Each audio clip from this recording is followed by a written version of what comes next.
بسم الله الرحمن الرحیم. عزیزان محترم، برادرای عزیز، خواهرای محترم،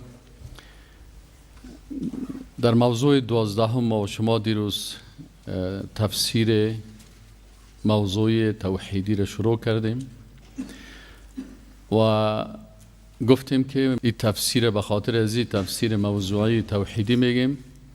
تفسیر میگیم به خاطر از که قرآن عظیم شان تفسیر میکنه و موضوعی به خاطر از میگیم که به اساس موضوعات قرآن تقسیم بندی میشه و توحیدی میگیم برش به خاطر از که این موضوعات به شکل موضوعات توحیدی تقسیم بندی شده، چون که ما به شما گفتیم که علمای بزرگ میگفتن که القرآن کله فی التوحید.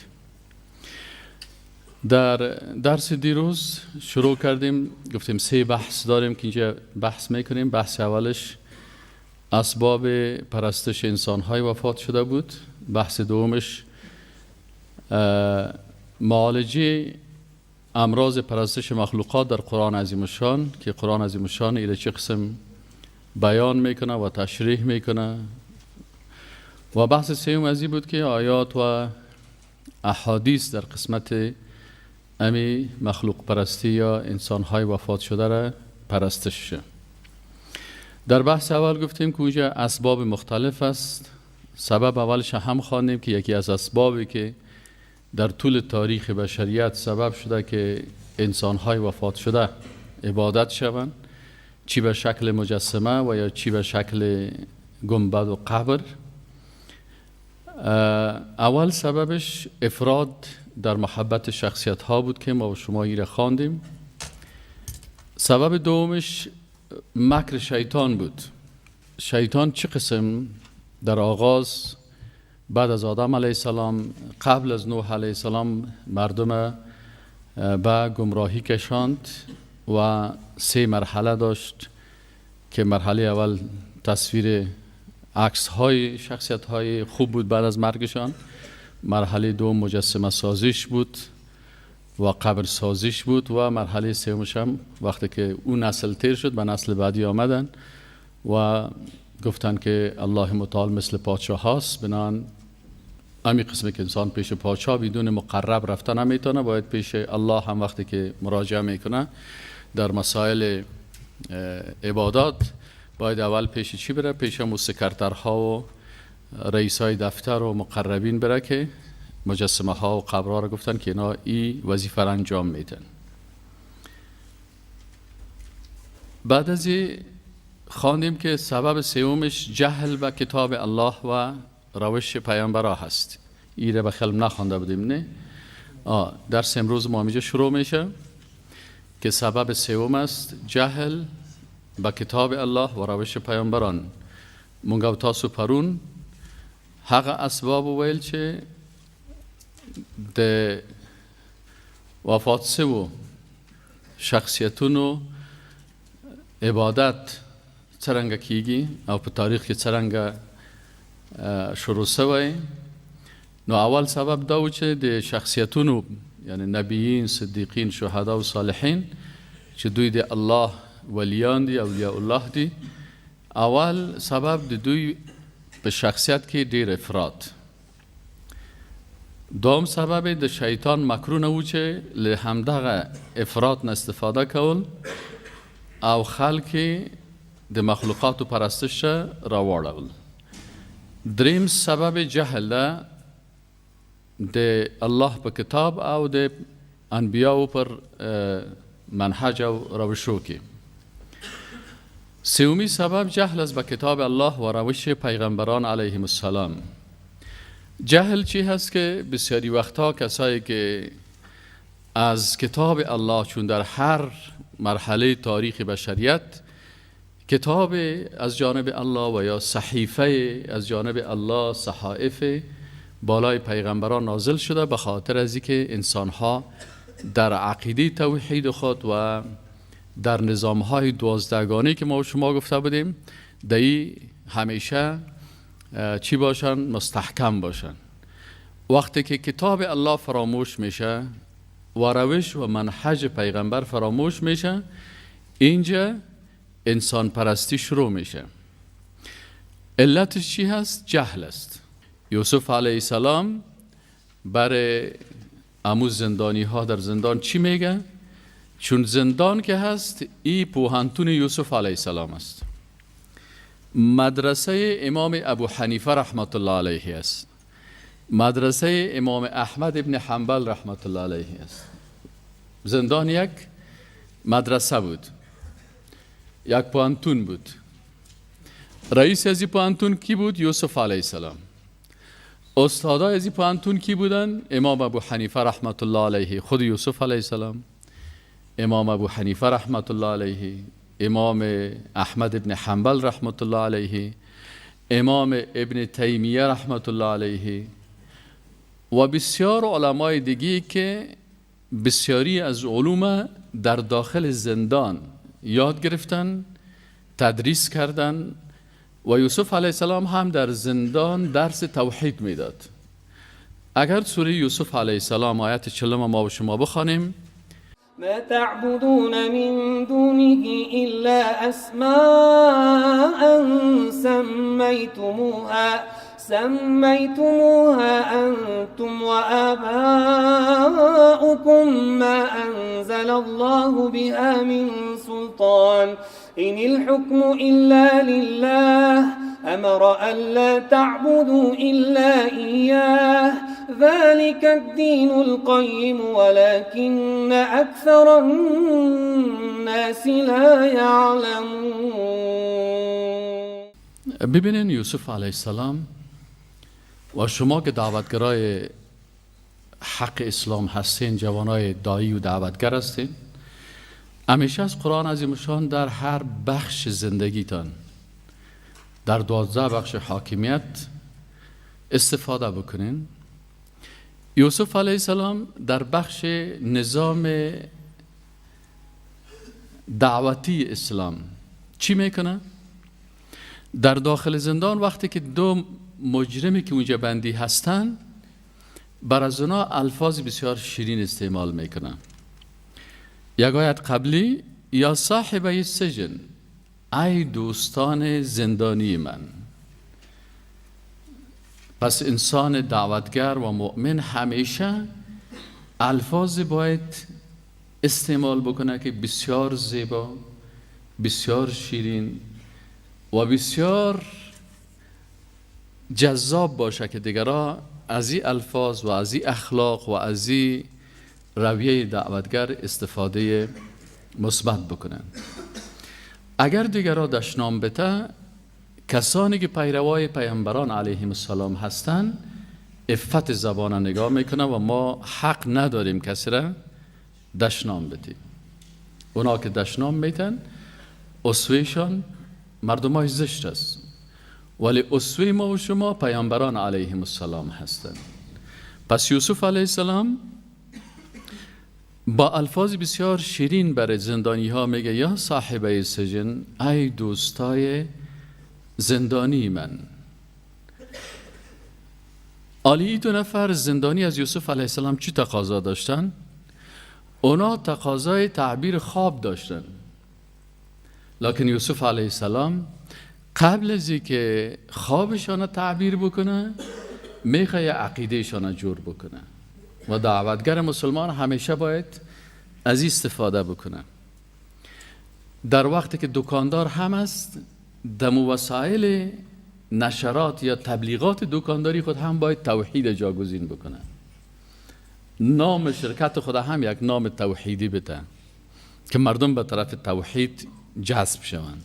دکتری که متخصص است، دیندار است، این هم در اثنای دوا دادن و معالجه یک مریض الفاظ توحیدی دعوتی استعمال بکنه.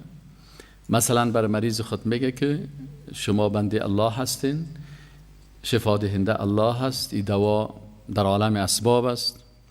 وقتی که ما مریض میشیم و اذا مرضت فهو یشفین، بنان شفای شما به دست من است، من این دوا را بر شما میتونم. من هم دعا میکنم، شما هم دعا کنین که الله متعال این دوا را بر شما شفا بگردانه، چون شفا به دست الله هست، دوا در عالم اسباب است. برش میگه که این دوا را که میخوری چه وقت بخور؟ چون دعوتگر مؤمن است بر روش پیغمبرها زندگی میکنه، برش میگه که شما اگر لطف بکنین یک قاشق قضی شربت بعد از نماز صبح نوش جان کنین. برای زنها توصیه میکنه که این نماز صبح بخوان. یکی دیگه باز بعد از نماز پیشینه که بخیر خواندین باز بخورین و سومشون بعد از اینکه بخیر نماز شام خواندین ایره نوش جان کنین. در حقیقت برای مریض خود غیر مستقیم دعوت میته و تلقین میکنه توحید و عبادت الله را. یوسف علیه السلام قبل از اینکه خواب از اینا رو تعبیر بکنه و دو نفر آمدن گفت ما خواب دیدیم که من در سرم مرغا هستن، خمیر میبرم یا نان میبرم مرغا میخورم و دیگه گفت ما خواب دیدیم که از انگور شربت جور میکنم یا شراب جور میکنم. یوسف علیه السلام بر از اینا اطمینان داد که من این خواب شما را تعبیر میکنم، لکن قبل از اینکه خواب تعبیر بکنه یوسف علیه السلام چی میگه؟ یا صاحب السجن، ای دوستان زندانی، ارباب متفرقون خیر، آیا معبودای متفرقه بعضشان قشک ها را پرستش میکردن، بعضشان حیوانات و مجسمه هایش گرفته بودن و چی میکردن؟ عبادت میکردن. بعضی ها قبرها را عبادت میکردن، بعضی ها مجسمه ها را عبادت میکردن. یوسف علیه السلام برشان گفت که ارباب متفرقون خیرون، آیا ربهای متفرقه بهتر است؟ ام الله الواحد القهار. ام الله اینجا الله که است چون قبل از او کسر آمده اینجا نرم خوانده میشه از نگاه تجویدی. ام الله الواحد القهار، یا الله که ذات واحد قهار است. آل برشان این موضوع را میگه که چرا شما این کار را میکنین و چرا کسایی که کار را میکنن؟ جهل است. ما تعبدون من دونه الا اسماء سمیتموها انتم و آباؤکم.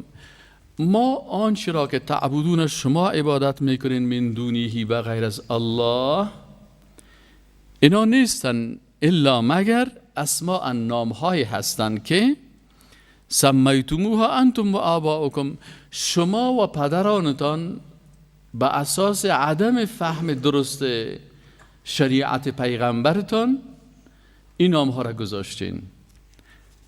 آیا این نامهایی که شما نامهای مختلف ماندین، آیا این کدام اصل و دلیل در کتاب الله و سنت پیامبر داره؟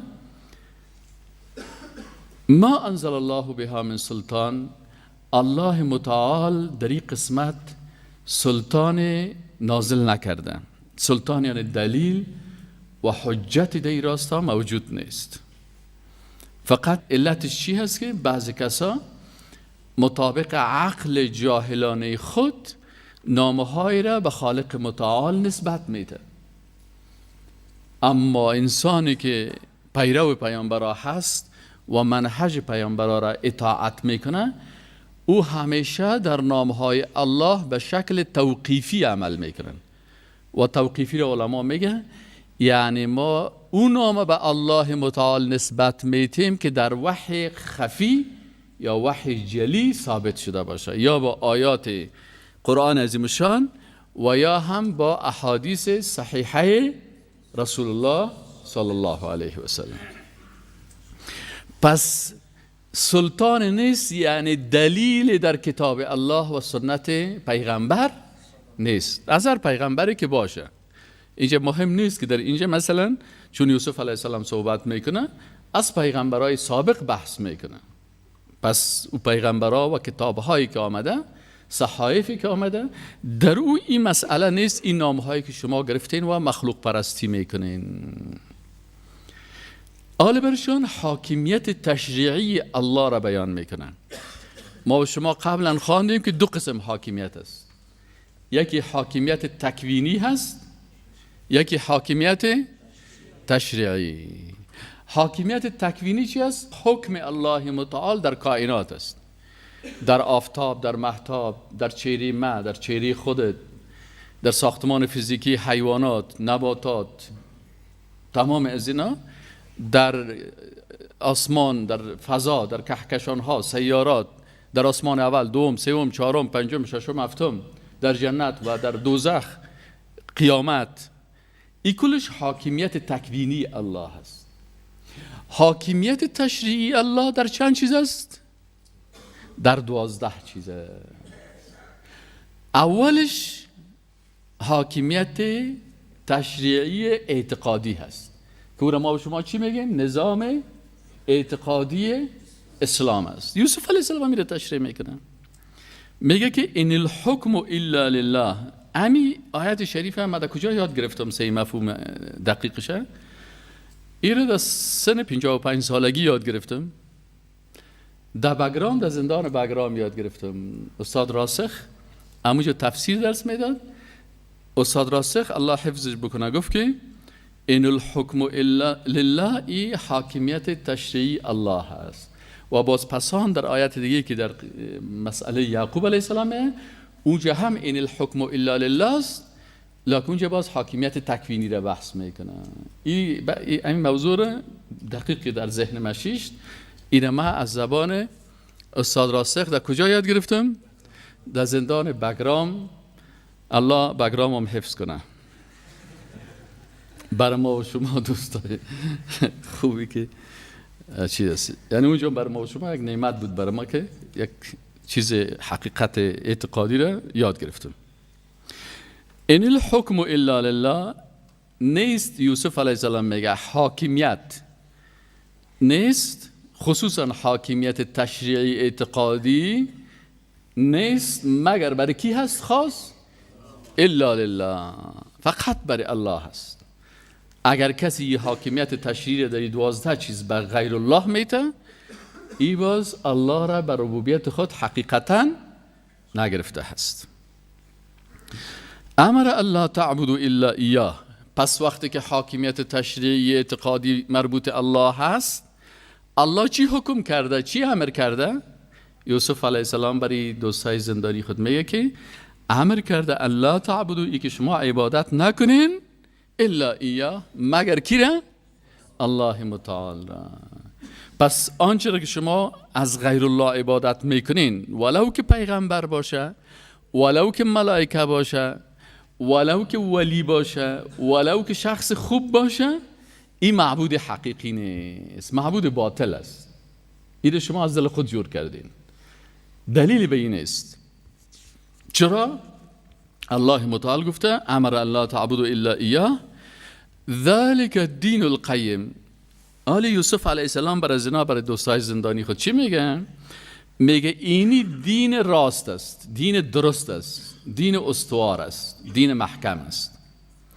ولکن اکثر الناس لا یعلمون. اینجا مسئله جهل به چیست؟ چرا بت پرستی و قبر پرستی میکنن؟ به اساس جهل میکنن. پس اینجا ذالک الدین القیم، امی دین استوار و محکم و خوب امی هست که فقط الله را عبادت کنی، پیغمبران را اطاعت کنی. ولکن اکثر الناس لا یعلمون، لکن اکثریت مردم از این خاطر امی آیت قرآن، امی مسئله انتخابات دموکراسی را که اکثریت و اقلیت میگه رد میکنه. چرا اکثریت مردم نمیفهمه؟ ما وقتی که یک استاد پانتون مقرر میکنیم، یک شورای بسیار بزرگ از علمای بزرگ پوهان صاحبا در پانتون میشینن و درباره شخصیت ازی و هویت ازی استاد بسیار بحث میکنن، علمش، کمالش، اخلاقش، کل چیز ازی اسنادا خوبه، اینقدر یک دوسیه پر میشه. بعد از او این شورای چی میکنه؟ فیصله میکنه که این استاد صلاحیت داره که در پانتون استاد شوه و یا نشوه. حالا که بر از این استاد در سر چوک صندوق بانیم، ما میخوایم در پانتون یک استاد مقرر بکنیم، حالا که بر از این صندوق بانیم، مردم برای کی رای میتن؟ در سر چوک اگر یک سازنده رو بیاری پالو یک استاد پانتون استاد کنی، رای زیاد کی میبره؟ سازنده میبره. پس در پانتون بیاریم یک سازنده رو استاد پانتون بسازیم. ببینین در مجامع اکادمیک و علمی این قسم برخورد میشه، ولی وقتی که در بخشای سیاسی میشه باز صندوق میمانن. اگر اونجا هم یک 50 نفر عالم اهل حل و عقد باشن و اونا بشینن، 20 نفر یا 30 نفر یا 50 نفر، و اونا کسی را که خودش نمیخواد در چوکی بشینه، لکن اونا او را به زور بیان و بگوین که تو شخصیت مناسب هستی، تو بیاد چوکی بشی، بازو شخصی که خودش علاقه نداره و او را به زور بیان و در چوکی بشن. این کسایی که برای این ظریفیت شایسته میدونن، باز اونجا میشه که یک رهبر خوبی تعیین شوه و او رهبر باز خدمتگار مردم باشه.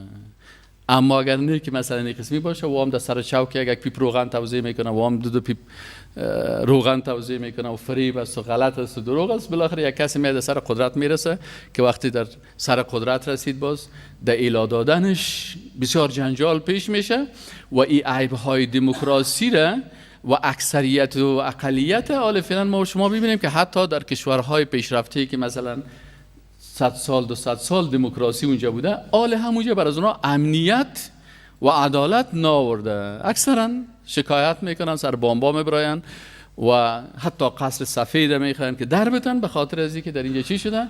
چال و فریب و غلطی و دروغ شده. متوجه هستین؟ وقتی که مردم خودشان راضی نیستن، باز اینمی مردمه که باید میگه بر از اینا آزادی داده شه و باز خود از اینا بندی میشن و زده میشن و در زندان انداخته میشن و مشکلات زیادی حتی کشته میشن در جاهایی که اوجه بسیار لاف میزنن. و ما و شما خوب است که رسانه ها هست، منتها بر کی این حقیقت ها را درک میکنه که الله برش قلب داده باشه که او از قلب خود استفاده مثبت میکنه.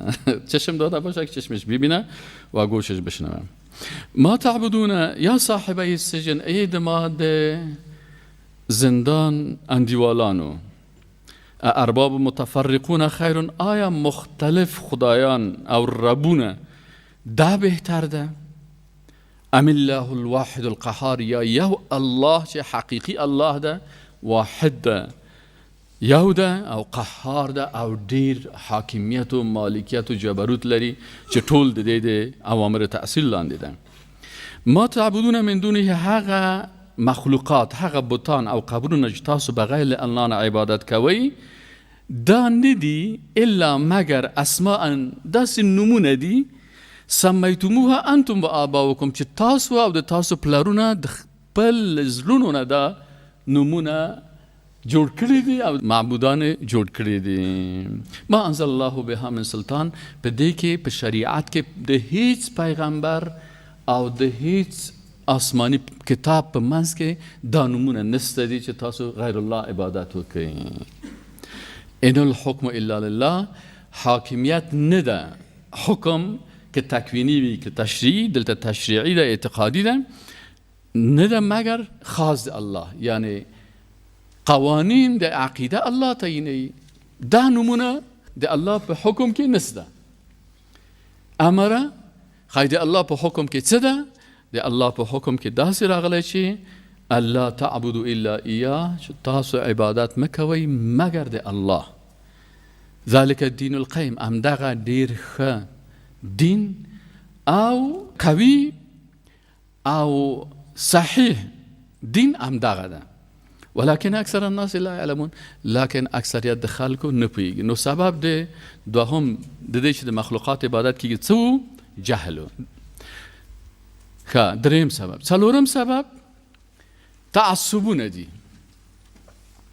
اکثرا د قبرونو عبادت، اکثرا د بتانو عبادت په قومي ژبنیز د پلرونو او د خپلو د مشرانو د تعصبي رواجونو د دینه د دفاع کولو په حساب دا پیدا کیږي. اکثرا عبادت بتها و قبرها به خاطر چی میشه؟ به خاطر تعصبات میشه که بسیاری کسا به پدران خود و قوم خود و نیاکان خود تعصب میکنن.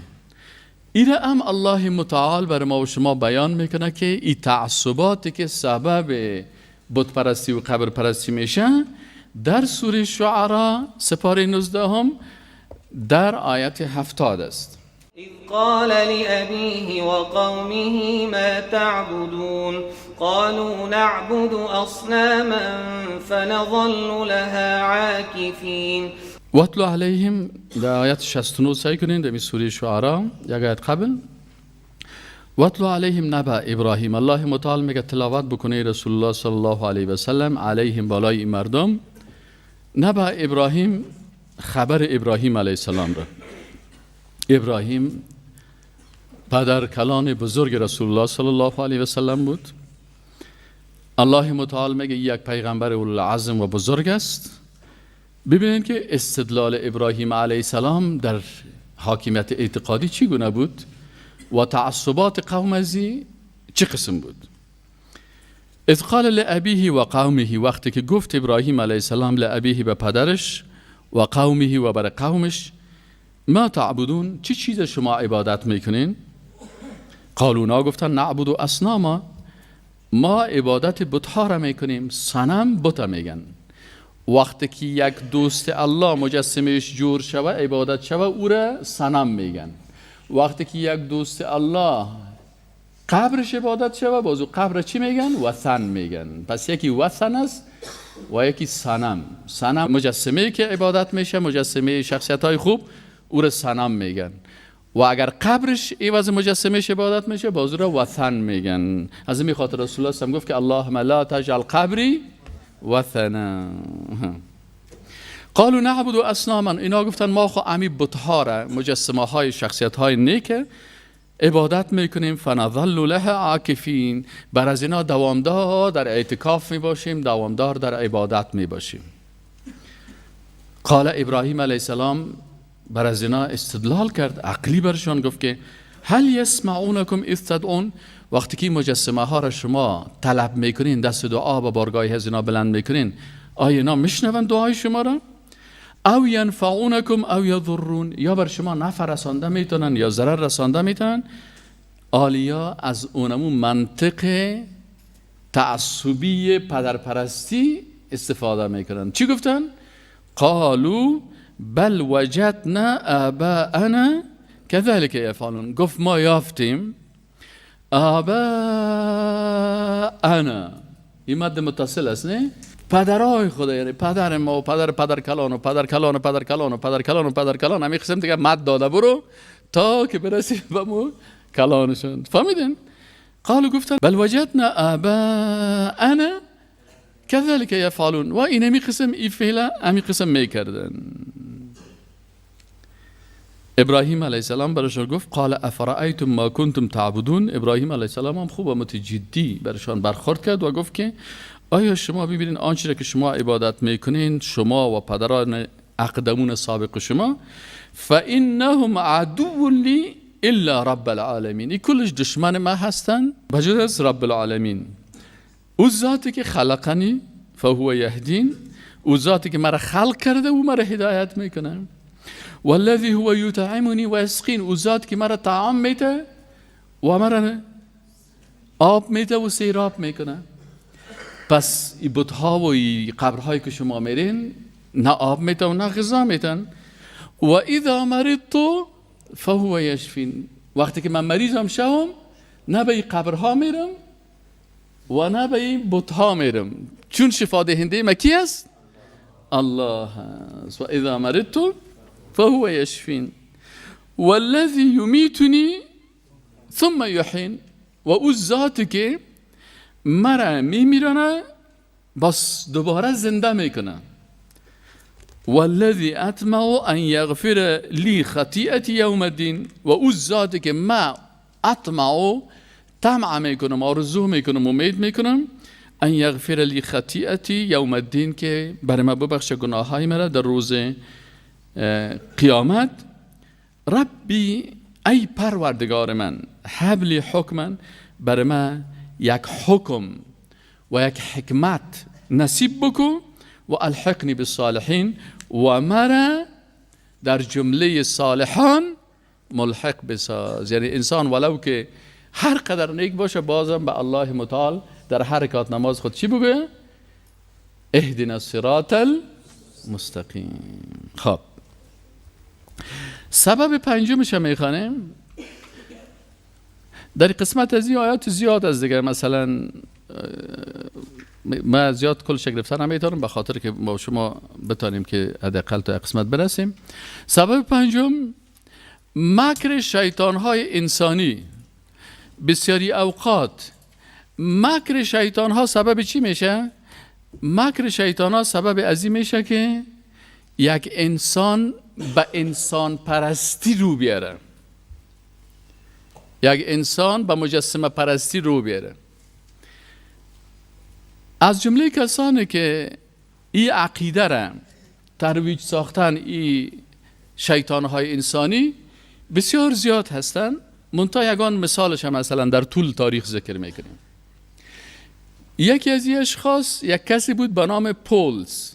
اگر شما کدام وقت بایبل دیستان به کتاب مقدس نصرانیا، این پولس رسول او را میگن. این پولس یک دجال بود.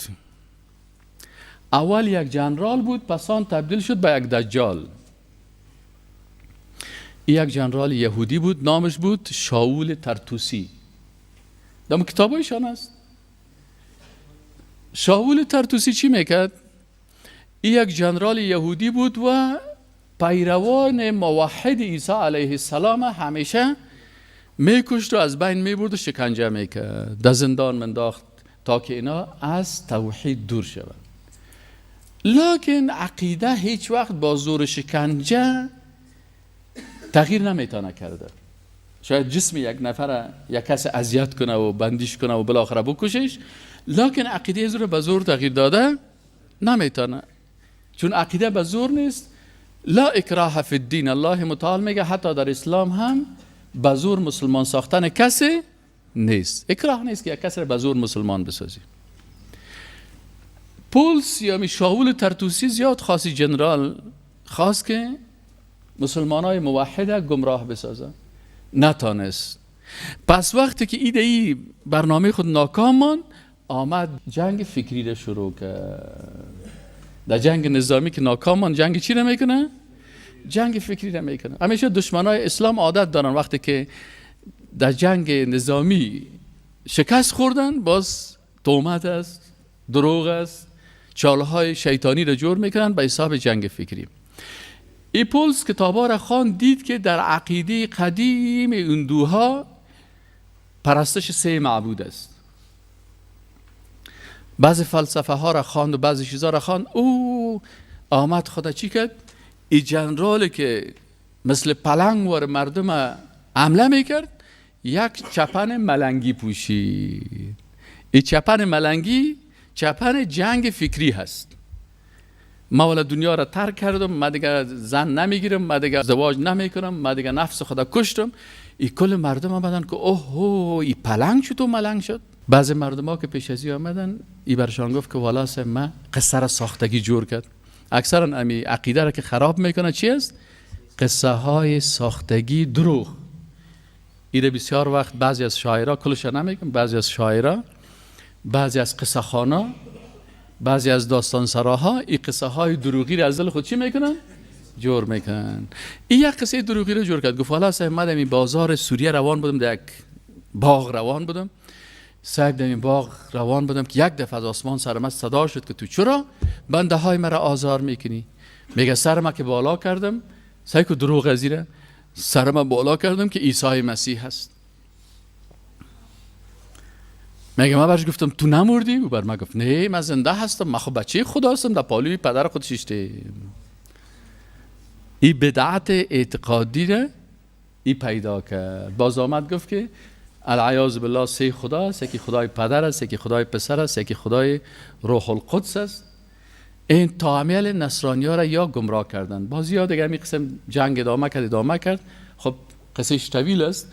منتها گپ سر از این هست که ای تانست اینمی پولس که پیروای عیسی مسیح علیه السلام، که پیروای یک پیغمبر موحد بود و اینا موحدین بودن، اونو جاهلای از اینا را چی کرد؟ با کدام طرف کشان؟ به طرف 3 خدایی، 3 معبودی. امی قسم آل فعلا که شما در کلیسا برین، در کلیسا نام الله هست یا مجسمه ساختگی عیسی مسیح؟ مجسمه ساختگی عیسی مسیح علیه السلام در کلیسا هستند. پس این نصرانی هایی که میگن که ما الله را پرستش میکنیم، بین از یا بین بت پرستا چی فرق است؟ عین گپ است. منتها بت از اینا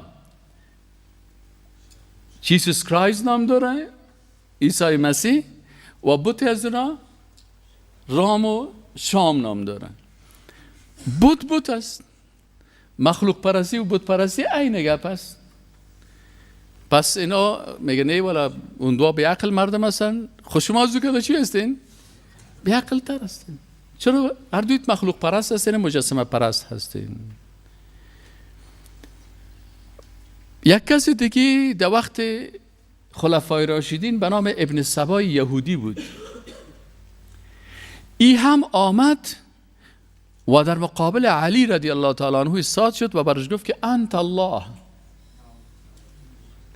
برای علی رضی الله تعالی عنه گفت که چی هستی؟ تو الله هستی. انت هو. علی رضی الله تعالی عنه گفت که چی معنی انت هو؟ گفت یعنی تو هستی. گفت چی معنی تو هستی؟ سم جمله توازی گفت انت الله، تو الله هستی. علی رضی الله تعالی عنه از دستی که زیاد غضبناک شد، چون علی رضی الله تعالی عنه میفهمید که بعضی کسا در شخصیتش افراط میکنن و بعضی کسا در شخصیتش تفریط میکنن. و علی رضی الله تعالی عنه گفت من از هر دوی زیاد بیزار هستم. حکم کرد که همین کسایی که یک کت چند نفر پیروای خود آمده بود، گفت کل از را چی کنین؟ گفت کل از را ببرین ده آتش ده تندور درشان بتین که دیگه ایگه پکس نزنه. در جمله بعضی از اینا را که میگه در دادن، ابن سبا یهودی بسیار چالاک بود، میگه از اینجا خدا عوا کرد گریخت رفت. این در کجا؟ در مصر. در مصر اونجا مردم گمراه کرد، اونو مردم باز آمدن عثمان رضی الله تعالی عنه را به شهادت رساندن. متوجه هستین؟ اینی پس سبب پنجم مکر شیطان‌های انسانی هست. بسیاری وقتا شیطان‌های انسانی رو کلش گفته نمیتونیم. پس این شیطان‌های انسانی هم با مکر و چال فریب انسان از توحید، از عبادت خالق واحد، با چال و نیرنگ و گیریه و قصه های دروغی و مکر و فریب به مخلوق پرستی میکشن. سبب ششم مخلوق پرستی چی هست که انسان‌های وفات شده عبادت میشن؟ تجارت در دین است. تجارت در دین است. چی معنی تجارت در دین؟ بسیاری کسا از اینمی معبدی که در این مجسمه گذاشته شده و یا اونمو قبری که در اون گنبد ساخته شده در این بسیار عایدات داره، پیسه زیاد برش میایه. پس آله اگه که برش رای حق میگی، این خود تجار است، تو تجارتش بند میکنی. پس به خاطر تجارت خود تا آخرین مرحله امرای تو می جنگه. مثلا یک سوالی که مطرح کنه انسان، آل در اطراف کعبه خود یک مجسمه کفایت میکرد، چرا 360 مجسمه گذاشته شد؟ سرزی یک وقتی فکر کنین چرا در اطراف کعبه در تاریخ ما شما در سیرت میخواریم چند تا مجسمه مانده بودن؟ 360.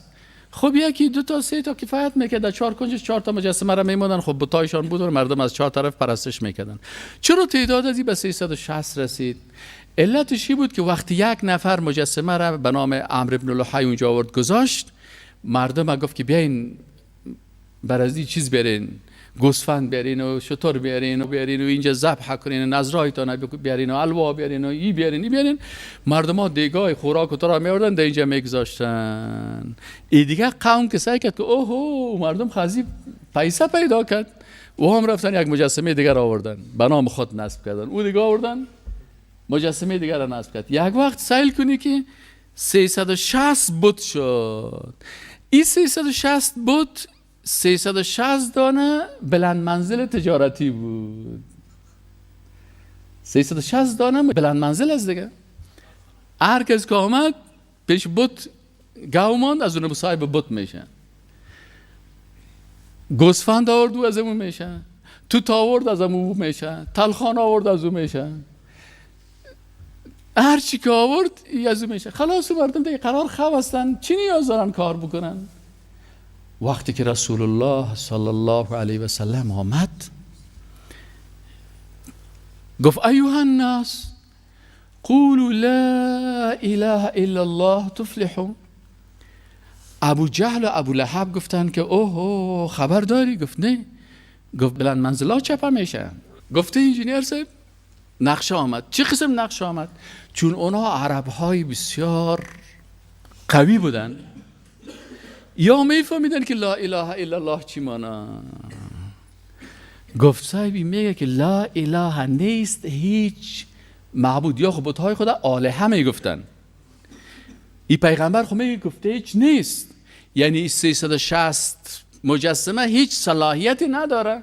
اینو باید چی کنی؟ از بین ببری و کلش بشکنانی و وضو کنیش و آثار عتیقی ما رو کلش خراب میکنه. خب چطور کنیم؟ گفت اگر گپ از زیر مردم قبول کرد 360 بود از بین برده میشه. 360 بود که از بین برده شد، 360 بلند منزل ما و شما از بین میره. بعد از اون نه بز است، نه گوسفند است، نه عایدات است، نه تجارت است. مجبور هستیم کمرهای خود بسته بکنیم بریم اونجا خود ما جوالیگری بکنیم. گفت خیلی چی بکنیم؟ گفت بیاین در مقابل ازی استاد شویم، اجازه ندیم که این عقیده توحید در بین مردم چی کنه؟ ترویج بکنه. امو کاکایش که امی پیغمبر بسیار دوست داشت به خاطر جیبای خود خیست و گفت که رسول الله صلی الله علیه و سلم در سوق عکاظ نام داشت، در اونجا میرفت و رسول الله صلی الله علیه و مردم میگفت ایها الناس، او مردم، قولوا لا اله الا الله تفلحوا، بگوین لا اله الا الله که کامیاب شوین. و ابو لهب در پشت سرش میگفت ایها الناس لا تسمعوه، گپ پذیر نشین، فانه کاذب، این بیادرزاده ایم از دروغگوی است. مثل کاری بسیاری کسا است خودش خود دعوت نمیکنه، تو که دعوت به توحید کردی کار پیغمبر خود نمیکنه. بعضی کسا همیالم کار ابو لهب میکنه، خودش خود درس دین نمیده، تفسیر درس نمیده، باز که تو تفسیر بدی باز برای یک چی میکنه؟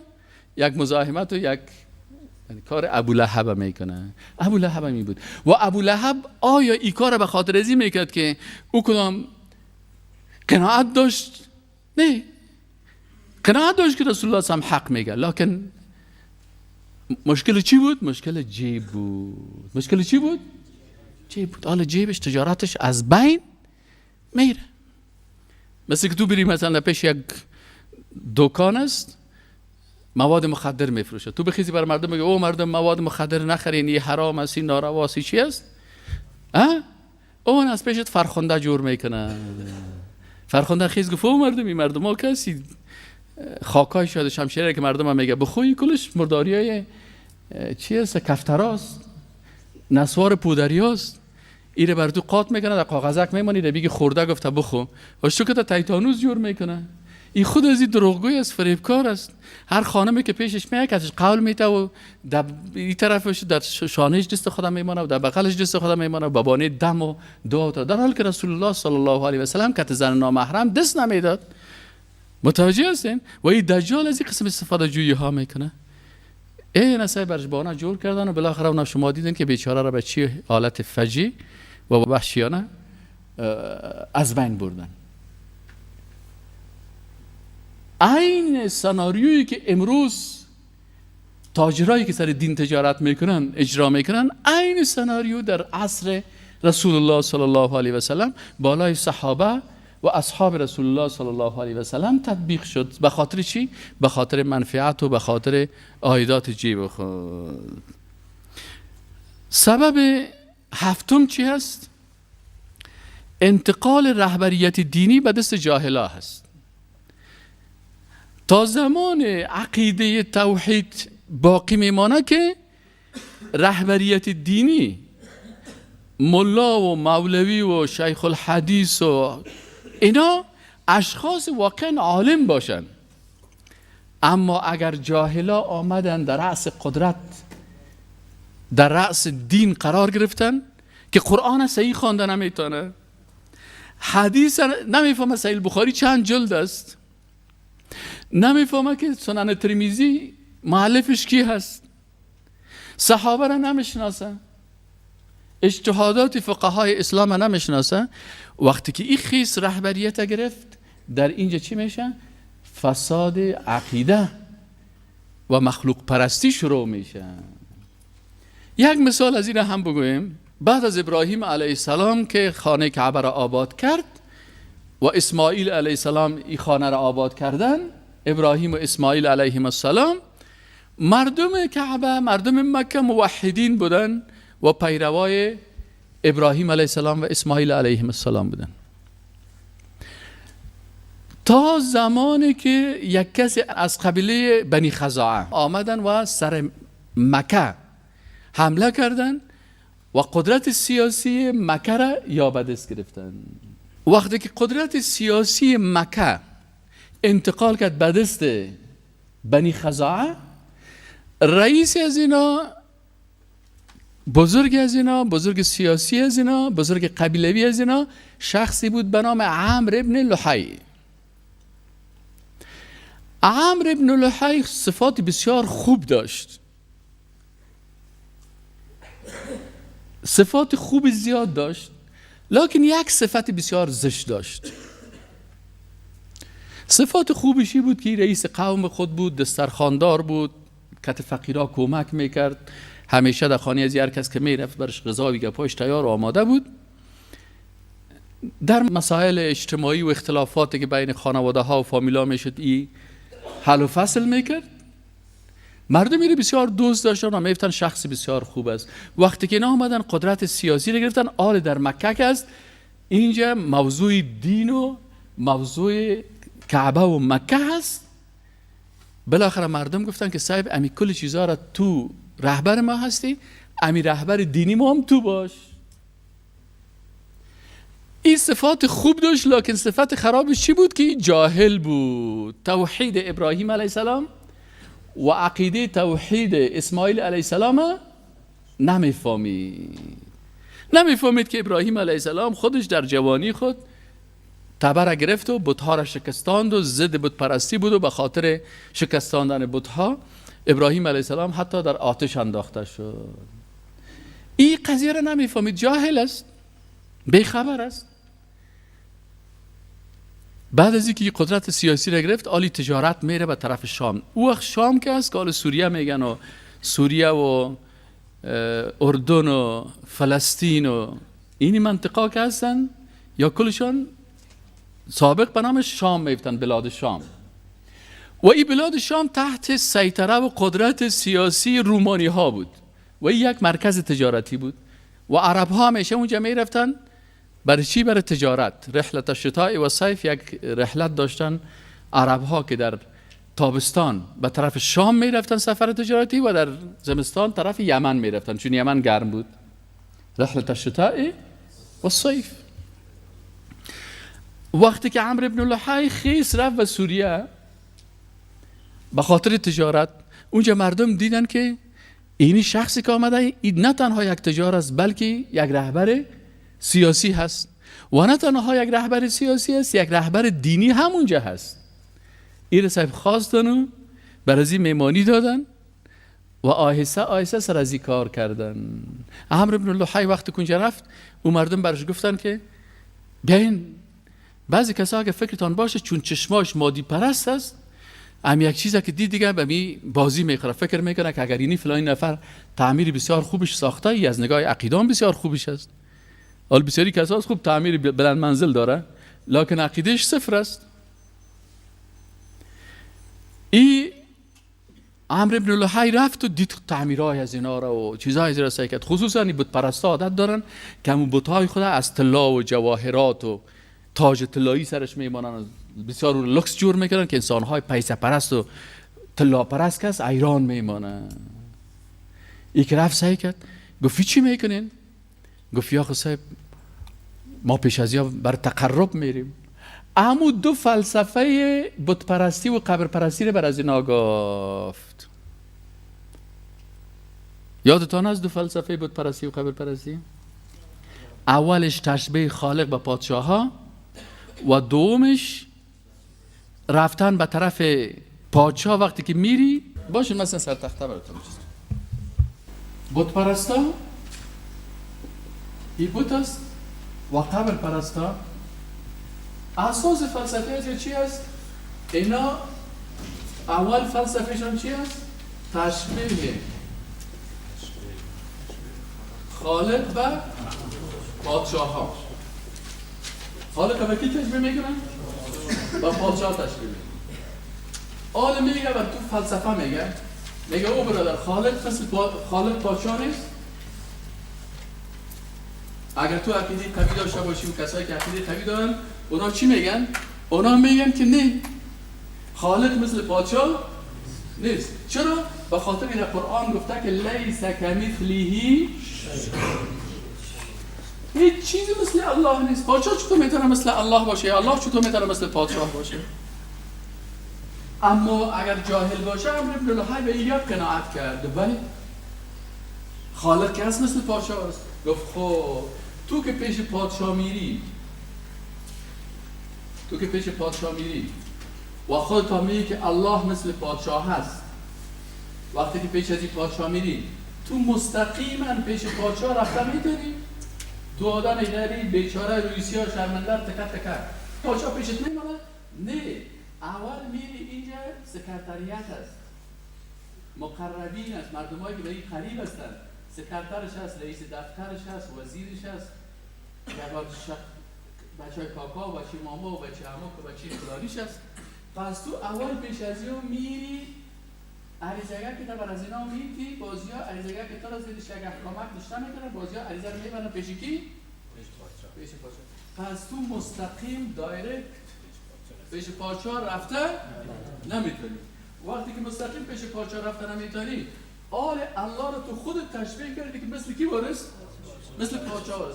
پس آل تو پیش الله هم مستقیم رفته نمیتونی. پس چی باید بکنی؟ اول میری پیش بت، اول میری پیش از این قبر، بازی عریضگه که تو را میگیره، باز چی میکنه؟ اینه میبره پیش الله. ما نعبدهم الا لیقربونا. چرا بعد از این بت‌ها پیش قبر میگه سجده و عبادت و نظر میگیری؟ میگه به خاطر که یا ما را به الله چی میکنه؟ نزدیک میکنه. الله متعال در جواب از اینا چی گفت؟ الله متعال در جواب از اینا گفت اذا سألك عبادی عنی فإنی قریب. اگر کسی بنده های ما درباره من از تو پرسان کنه رسول الله صلی الله علیه و آله، من به بنده خود نزدیک هستم. و در آیت دیگه قرآن میگه و نحن اقرب الیه من حبل الورید، ما به بنده خود نزدیک هستیم. سکو نحنو گفتیم در کدام وقت الله استعمال میکنه برای خود؟ جلال و عظمت و قدرت خود. الله میگه که و نحن و ما با قدرت خود و عظمت خود و بزرگی خود و جلال خود و علم خود و قدرت خود به این بنده نزدیک هستیم از شارک گردنم کرده. لکن اسکو تشبیه نکنی نزدیکی بنده و یک بنده را با بنده، این تشبیه نکنی با نزدیکی خالق با بنده. الله با بنده خود نزدیک است. با چی؟ با قدرت خود، با علم خود، با صفت رقیب خود. متوجه هستی؟ پس نباید تشبیه بکنی. پس وقتی که این خالق متعال بر ما نزدیک است و در آیت دیگر میگه و نحن اقرب الیه من حبل الورید، حتی از شارک گردنم که من برازیا با قدرت و عظمت و علم خود بیان نزدیک هستم. آل وقتی که این خالق متعال قدر بر ما نزدیک است، چی نیاز داریم پیش سکرترش بریم؟ اگر مثلا این پادشاه بر تو نزدیک باشه، همسایت باشه و هر وقت خانه‌اش رفته بتونی پیش سکرترش میری؟ پیش زمام نمیری؟ پس اینا چی کردن؟ الله متعال برشان گفت که شما الله الصمد، دیگه تو قرآن آمد که قل بگوی رسول الله صلی الله علیه و هو الله، او ذاتی که الله هست، احد، ذات یگانه هست. الله الصمد، الله بی‌نیاز است. از چی بی‌نیاز است؟ از رئیس دفتر، از سکرتر، از خویش و قوم و اقارب و پسر و دختر و این کسایی که بر از این مقربین باشه. از یا الله پاک چی است؟ منزه و پاک است، بی نیاز است، به چیزا نیاز نداره. خودش هر لحظه‌ای که بندیش تقاضاست پیشش میکنه، الله متعال میشنوه. پس اینی انتقال رهبریت دینی به جاهلا سبب چی میشه؟ سبب بسیاری از گمراهی ها میشه. سبب چی میشه؟ چون الله را نمیشناسه، قرآن نمیفهمه، سنت نمیفهمه، احادیث رسول الله صلی الله علیه و آله نمیفهمه، این میخیزه از ذهن جاهلانه خود یک گپ را میزنه که او گپش اگر در با قرآن تطابق بیتی سبب کفر ازی میشه. ولی یک نفر است در موبایل میخیزه گپ زده میره، این است ما تر آدم هستم، وقتی که العیاذ بالله میگه وقتی که الله از روح خود در آدم علیه السلام دمان، روح خود یک قسمتش بر آدم علیه السلام داد. همین کلمه کفر است. به خاطر از که روح مخلوق است. روح چی است؟ مخلوق است. وقتی که یک مخلوق الله به خود نسبت میده، این چی است در قرآن؟ این اضافت چی میگفتن؟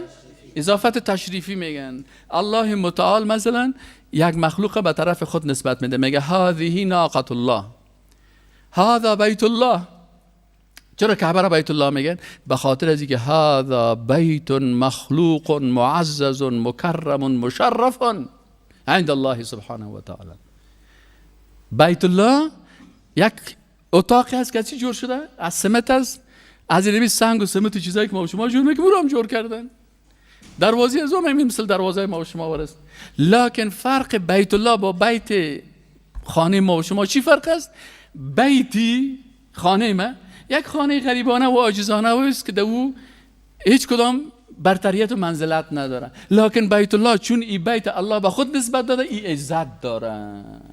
او کاری را که تو در خانه خود میکنی در بیت الله شریف کرده نمیتونی. مثل که مسجد ما و شما میگیم که بیت الله هست، فی بیت من بیوت الله.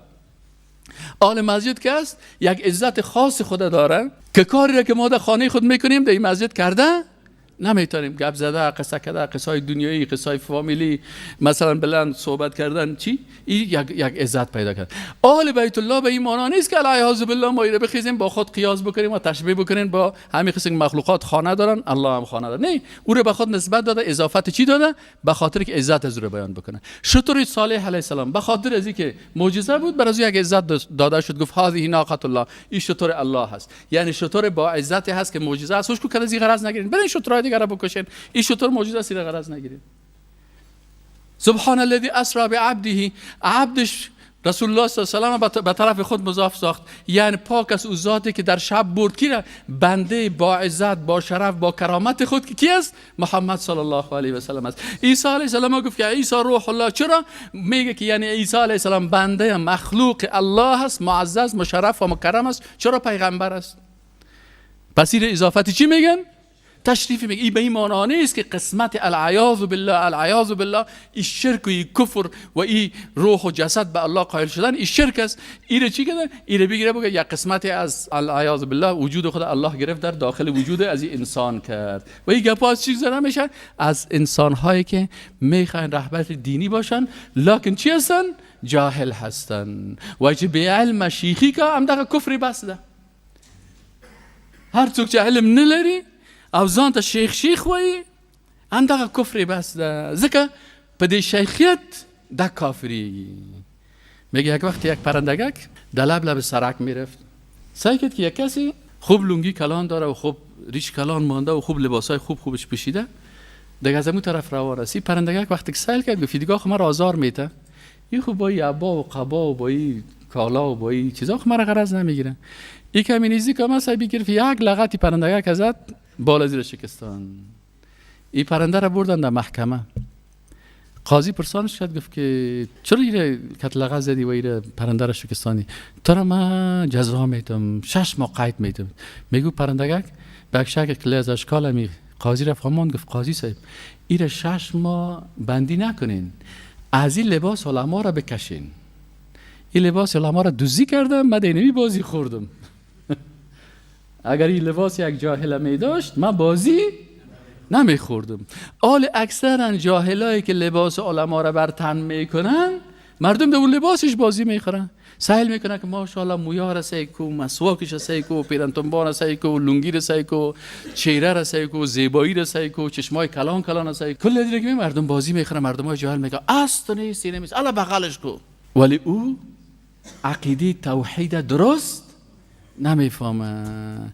پس هر وقت که جاهل رهبریت دینی را گرفته در طول تاریخ سبب چی شده؟ گمراهی شده. عمرو بن لحی وقتی که فلسفه را قبول کرد، قناعتش حاصل شد، کجا آمد؟ آمد در چی؟ پیش از یک رفت رومیا گفت قناعت کردی؟ گفت قناعت کردم. ها گپ که شما میگین کاملا منطقی هست، کاملا مستدل است، کاملا به فلسفه برابر است. بسیار فلسفه زیبا بود، خوشم آمد.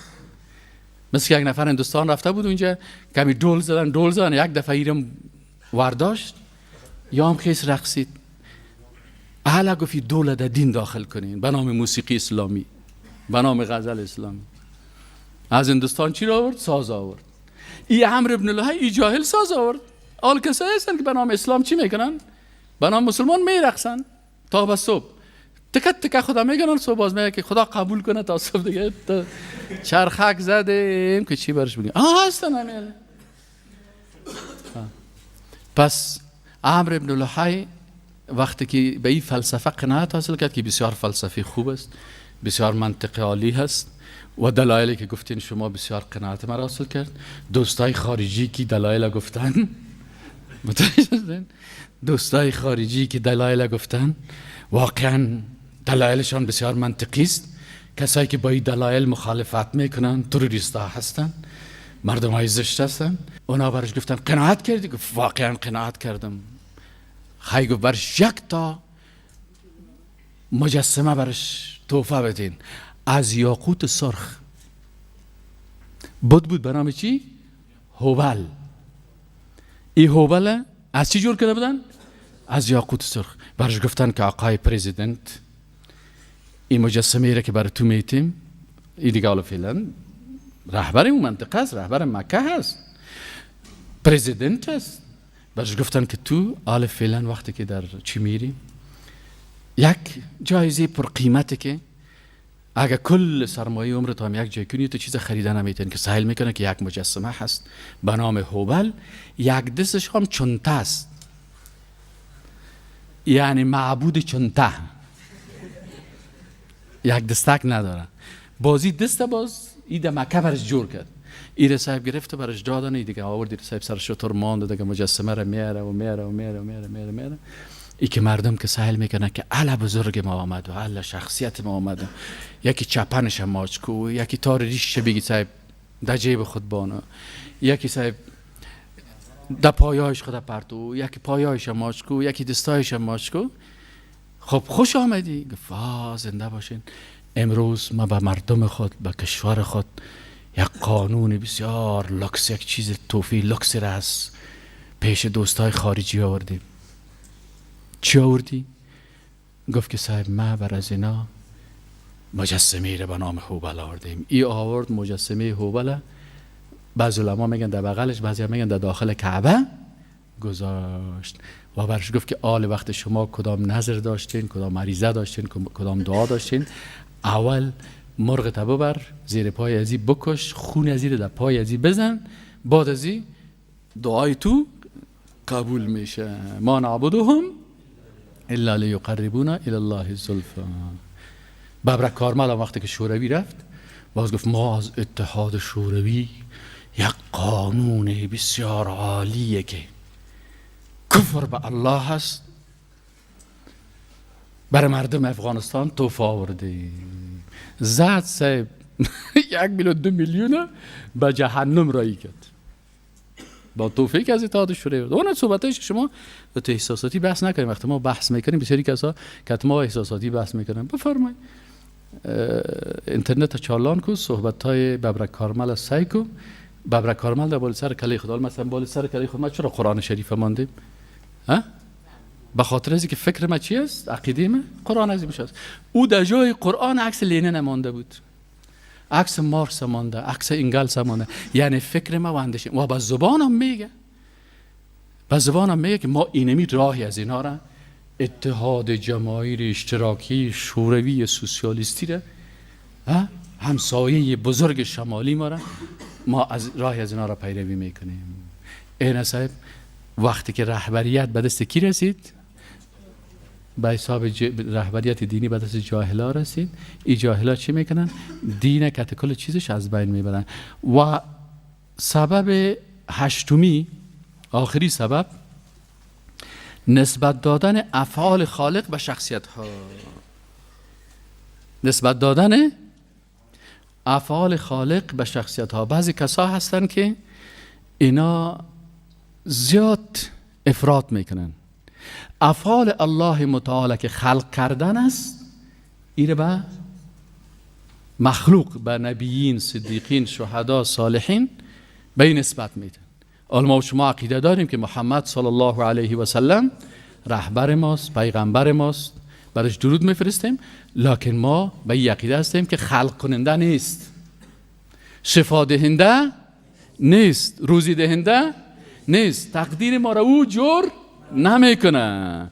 یعنی بعضی کسا برای بعضی از مخلوقات افعال الله را میدن، خلق کردن، روزی دادن، شفا دادن، زنده کردن، میراندن، نفرساندن، ضرر رساندن، این کل از این به مخلوقات نسبت میدن. و بعضی کسای دیگه تعلق قلبی خود به مخلوق میسازن، محبت به مخلوق میکنن، خوف از مخلوق میکنن، رجا امیدوار به بارگاه مخلوق هستن. اینی افراطیت و زیاده روی و نسبت افعال و صفات الله به مخلوقات سبب چی میشه؟ سبب مخلوق پرستی، قبر پرستی و بت پرستی میشه. ما و شما در قاعده خوانده بودیم، 6 قاعده خوانده بودیم که افعال خالق را بلند بگوین. 6 قاعده چطور بود؟ اول افعال خالق را بشناسیم، دوم افعال مخلوق را بشناسیم، خالق افعالش را بشناسیم و مخلوق افعالش را بشناسیم. افعال خالق به مخلوق نسبت ندیم. میبینین این قاعده هست، افعال خالق به مخلوق نسبت ندیم. چهارم چی بود؟ که افعال مخلوق به خالق نسبت ندیم. پنجمش افعال خالق از مخلوق تقاضا نکنیم. و ششمش افعال خالق و مخلوق با هم تشبیه نکنیم. حال اینجا اینمی نسبت دادن افعال خالق به مخلوق و تقاضای افعال خالق از مخلوق سبب چی میشه؟ سبب بت پرستی و قبر پرستی میشه. سبحانك اللهم و بحمدك اشهد ان لا اله الا الله و استغفرك و اتوب الیک.